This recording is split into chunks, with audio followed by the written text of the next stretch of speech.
Chapter 4. The Pandora. On the 14th of March, 1790, Bligh and his men arrived in England. When he told the story of the mutiny, English people were very angry. They sent Captain Edwards in the Pandora to Tahiti. On the 23rd of March, 1791, the Pandora arrived in Tahiti. Captain Edwards and his men looked carefully at the island. They could see a lot of trees and small houses, but no English ship. Then a small canoe came out to the Pandora. The three men in the canoe shouted and smiled. "I think they're Englishmen, sir," a sailor said. "All right," Captain Edwards said. "They can come on the ship. Perhaps they can tell us something." The three men were brown and strong, but they wore English sailors' hats and trousers. One of them, a boy about 18 years old, smiled at Edwards. "Good morning, sir. My name is Peter Hayward. I am a young officer from the Bounty. This is Mr. Stewart and Joseph Coleman, a sailor." "Yes, I see," said Edwards. "Three of you. Where are your friends? Where is Mr. Christian and the Bounty?" Hayward looked worried. "Mr. Christian? He sailed away in the Bounty, sir. A year ago, I think. But we didn't go with them. We waited for you. We aren't afraid." "I see," Edwards said. He looked at them carefully. "All right, then. Tell me your story. What happened after Christian put Captain Bligh in the launch?" "Well, sir," Hayward said, "we threw the breadfruit trees into the sea and sailed here, to Tahiti. Otu, the king of Tahiti, was good to us, and a lot of men wanted to stay here. But Mr. Christian was afraid. "We can't stay here," he said, "because a ship is going to come from England." So Otu gave us a lot of pigs and goats and food, and we sailed to a different island, Tubuai. Some islanders from Tahiti came with us, 8 men, 9 women, and 7 boys. But the people of Tubuai didn't like us, and some of us didn't like Mr. Christian. So Mr. Christian sailed the Bounty back to Tahiti and left 16 of us here. "And then?" Captain Edwards was excited. "What did Mr. Christian do?" he asked. "He sailed away in the Bounty, sir." "I see. And how many men went with him?" 9 sailors, I think, sir. But they took 7 Tahitian men and 12 women, too." "I see," Edwards said. He looked at them angrily. 16 men stayed on Tahiti, and 3 of you are here. So where are the other 13? Are they waiting for me too, on the island?" Well, yes, sir. I mean—" Peter Hayward stopped. He was worried and afraid. "They were here, but they aren't here now," said George Stewart quickly. He put his hand on Peter Hayward's arm. "They sailed away too." "Oh, did they?" Captain Edwards asked. "When?" Hayward and Stewart both spoke at once. 4 days, 2 weeks. "Ago, sir," they said. Then they stopped. Edwards watched them. "I see," he said slowly.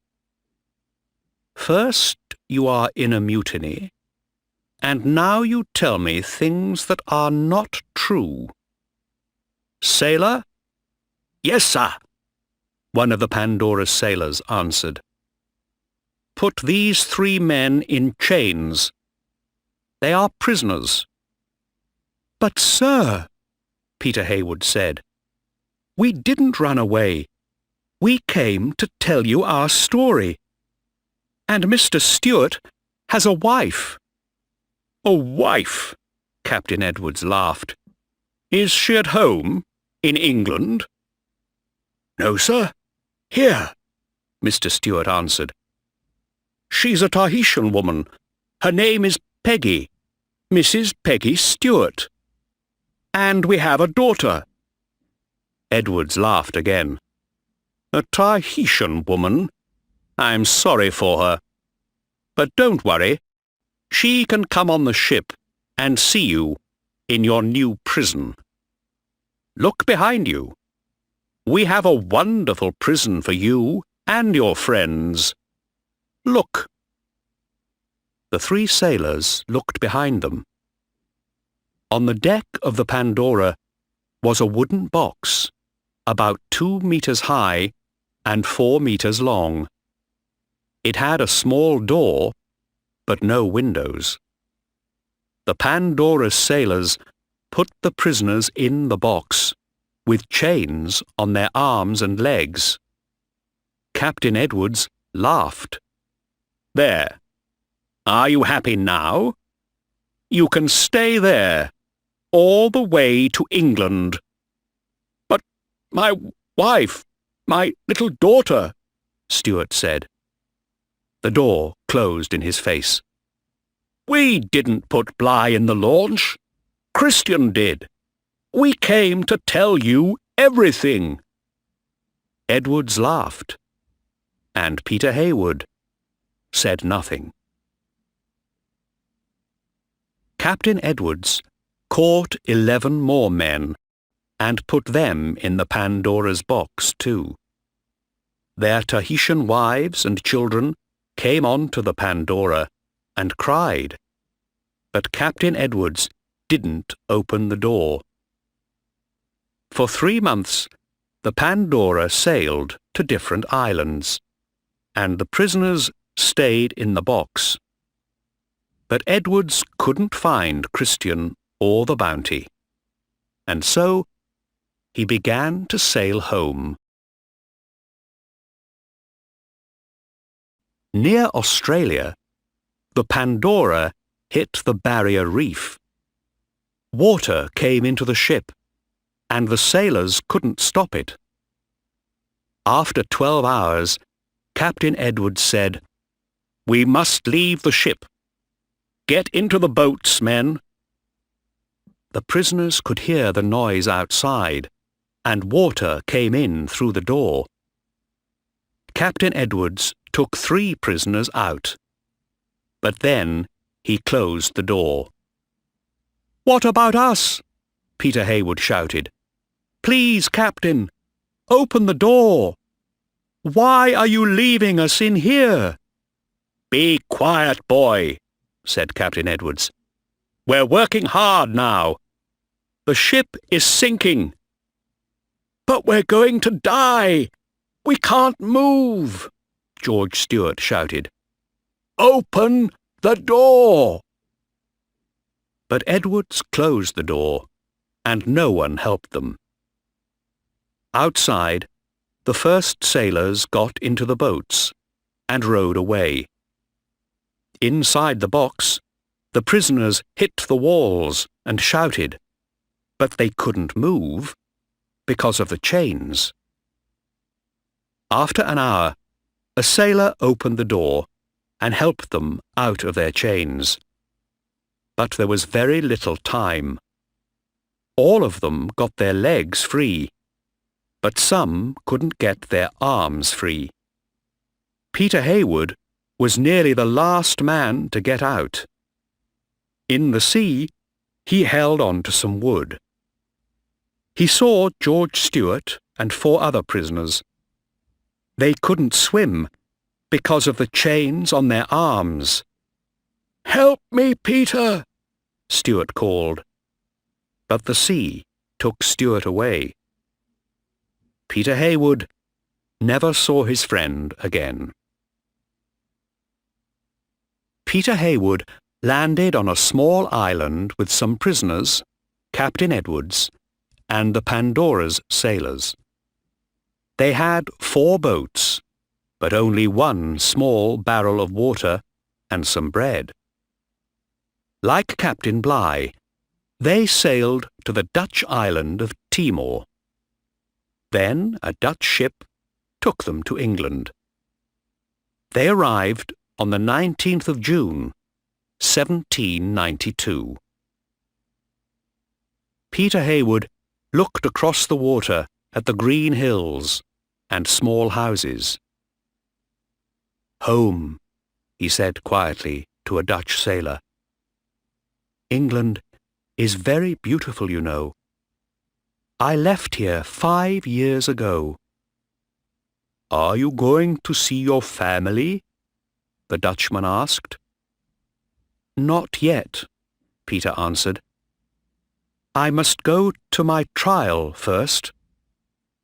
And the punishment for mutiny, you know?" He stopped. The wind moved his brown hair.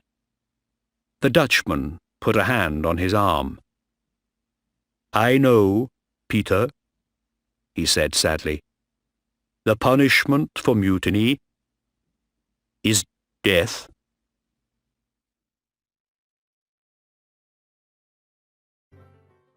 Chapter 5. Death, Life, and Thursday. There were 9 captains at the trial. Peter Heywood stood in front of them and talked about the night of the mutiny. "It was 4 years ago," he said. "I was a young officer, 15 years old. When I came up on deck, Captain Bligh was Mr. Christian's prisoner. How could I help him? I didn't have a sword or a gun. Mr. Christian put Captain Bligh and 18 men into the launch." One of the 9 captains asked, "Did you try to help Captain Bligh, Mr. Heywood?" "No, sir. I couldn't. Christian and his men had swords and guns. I had nothing." A different captain asked, "Did Mr. Christian do the right thing then? What do you think?" "No, sir. Of course not." "But you didn't get into the launch with Captain Bligh. Why not?" "I couldn't, sir. It was full. There were 19 men in it. It nearly sank without me." "Did you say anything to Captain Bligh?" No, sir, I didn't. Some men did, but not me." "So, Mr. Heywood, you were an officer on the Bounty, and you saw this mutiny, but you did nothing. You just stood and watched. Is that right?" Yes, sir." Peter Heywood was afraid now. "I was very young then, sir." "You were an officer. An officer must always help his captain. Wait there." The 9 captains walked out of the room. Peter waited for a long time. His mother and sister were with him, but he felt afraid. Then the captains came back, and the oldest captain said, Peter Heywood, because you did not help Captain Bligh, we say you helped the mutiny. And there is only one punishment for mutiny: death. Do you understand? Peter's face was white, and he felt ill. But he said quietly, Yes, sir. I understand. 2 days later, he saw the oldest captain again. There was a small, cold smile on his face. Mr. Heywood, I have a letter from the king. The older sailors must die, but because you were a young boy on the Bounty, the king says you can live. You can go, Mr. Heywood. You are a free man. Oh, sir, thank you. Thank you very much. Peter Heywood lived for many years. 20 years later, he was a captain of a ship, like Captain Bligh. Captain Bligh went back to Tahiti and took some more breadfruit trees to Jamaica. After that, he sailed many more ships. He was an important man. He died in 1817. But what happened to the Bounty and Fletcher Christian? For years, no one knew. Then, 20 years after the mutiny, in 1809, an American ship, the Topaz, visited a small island called Pitcairn. When the captain of the Topaz came home, he had an interesting story. And 5 years after that, in 1814, 2 British ships, the Briton and the Tagus, arrived. Pitcairn was a small island with nowhere good for ships to land, but a canoe came out through the white water to the British ships. The men from the canoe came on to the Briton and looked for the captain, Sir Thomas Staines. "Good afternoon," he said. "Who are you?" A tall young man answered, "I'm Thursday." "I'm sorry," Captain Staines said. "What did you say?"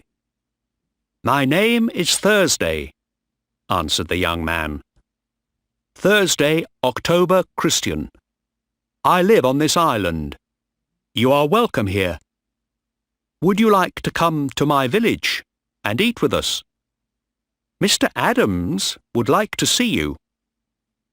"Well, thank you very much," said Captain Staines. "And Captain Pippon from the Tagus? Can he come too?" "Of course," said Thursday.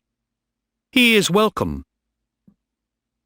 The 2 captains got into the canoe, and Thursday and his friends took it through big green and white waves to the island. Near the beach was a small village. "How many people live here?" Captain Staines asked. "About 40, said Thursday. "Here is our king, John Adams." An old man with white hair came towards the 2 captains. He wore trousers and an English sailor's shirt. "Good afternoon," he said. "My name is John Adams, of HMS Bounty. Welcome to Pitcairn Island." Some old women gave the captains wonderful food. and John Adams told them his story. When the Bounty left Tahiti, Christian was very worried. "A ship is going to come from England," he said. "They want to kill me. They must never find us." So, when we landed here, we took all the pigs and goats and burned the Bounty. We stood by the sea and watched. Then we made our village. But Christian was always worried and afraid, and it was difficult to live here. The Tahitian men didn't like the English sailors. There were 10 English men, 7 Tahitian men, and 12 Tahitian women. When Christian took the wife of one of the Tahitian men, the Tahitian man killed him. Then the Tahitian men killed most of the English men. They nearly killed me. But the women stopped them. The women killed the Tahitian men. After that, there was one man alive on the island. Me. But there were 9 women and some small children. This young man, Thursday, is Fletcher Christian's son. "Oh, I see," said Captain Staines. "So, you were alone here, with 9 wives." John Adams smiled. He looked a tired but happy man. The old women near him smiled too. "Well, yes, sir," he said. "But I'm a good husband to them, and a good father to all these children. And of course, now that these boys are men, they have wives too." "Do you all speak English?" Captain Pippin asked. "Yes, sir. English and Tahitian too. We have our pigs and goats and coconut trees, and we think about God every day, sir." "You are very happy," Captain Staines said. "We are, sir," John Adams said. "All of us. But," he stood up slowly, "I know why you are here. You are going to take me to England with you. I must die there." Captain Staines looked at him.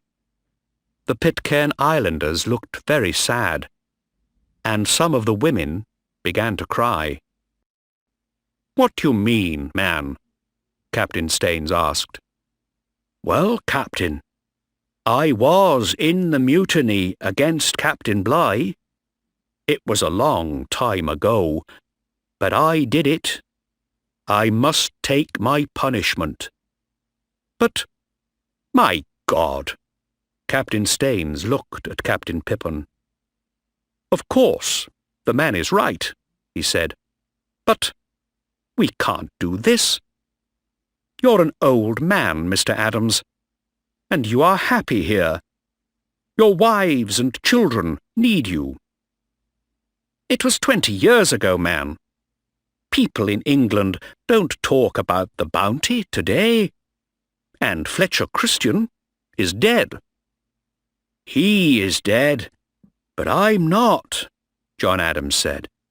"I helped him, and I'm here now, in front of you." "And this is your home," Captain Staines said. "You are an old man. You must die here, not in England. Sit down, Mr. Adams. Let's finish this wonderful food." "All right, Captain," John Adams said.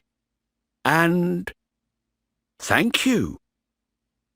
He sat down, and the Pitcairn Islanders smiled. "Tell me about Bligh," Captain Staines said. "He's an important man now, you know. But most people like him. Why were you all angry with him?" Adams thought for a minute.